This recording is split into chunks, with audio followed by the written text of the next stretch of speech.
কুরবানির ঈদ ঘিরে প্রতি বছরে মশলার বাজারে অস্বাভাবিক দাম বাড়ার অভিযোগ থাকে, তবে এবার স্থিতিশীল বাজারে স্বস্তিতে কেনাকাটা করছেন সাধারণ ক্রেতারা। এমন দাবি করেছেন যুব ও ক্রীড়া মন্ত্রণালয়ের উপদেষ্টা আসিফ মাহমুদ সজীব ভুঁইয়া।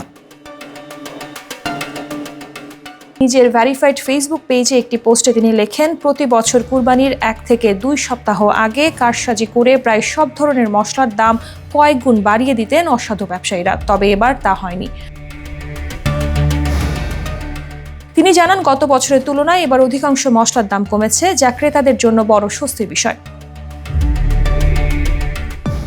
উপদেষ্টা নিত্য প্রয়োজনীয় কিছু মশলার বাজার মূল্য তুলে ধরেন। তিনি বলেন, গত বছর কুরবানির ঈদের সময় পেঁয়াজের কেজি প্রতি মূল্য ছিল 70 থেকে 80 টাকা, এখন 45 থেকে 50 টাকা। দেশি রসুনের কেজি প্রতি মূল্য ছিল 190 থেকে 200 টাকা, এখন 110 থেকে 120 টাকা।